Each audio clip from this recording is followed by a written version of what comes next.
નમસ્કાર મિત્રો, સ્વાગત છે તમારું આપણી યુટ્યુબ ચેનલમાં. મિત્રો, તમે આ ચેનલની અંદર નવા આવ્યા હો તો ચેનલને સબસ્ક્રાઈબ કરી દેજો અને વિડીયોને લાઇક કરી દેજો. તો મિત્રો, આપણા ધારાસભ્ય શ્રી ચૈત્રભાઈ વસાવા હવે ટૂંક જ સમયમાં જેલની બહાર આવવાના છે. તો કેટલા સમય માટે આવવાના છે? તો એ 3 દિવસના સમય માટે હમણાં તો જેલની બહાર આવવાના છે. અને 11 તારીખે તેમની ફરી એક સુનાવણી છે.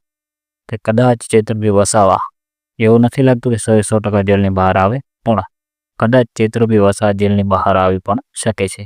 કેમ કે જો તેમના જામીન મંજૂર થશે તો ચૈત્રભાઈ વસાવા જરૂર જેલની બહાર આવશે.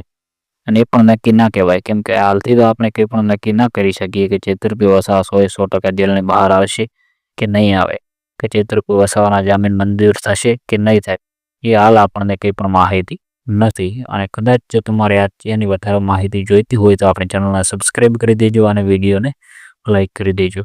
તો મિત્રો, તમને શું લાગે છે કે ચૈત્રભાઈ વસાવા જેલની બહાર આવશે કે નહીં આવે?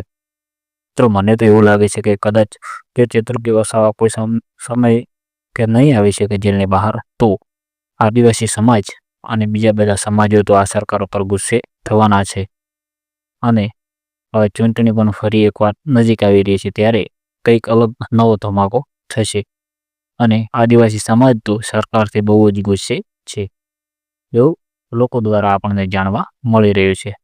તો મિત્રો, આ વિશે તમારે શું કહેવું છે તે તમે જરૂર કોમેન્ટ કરજો.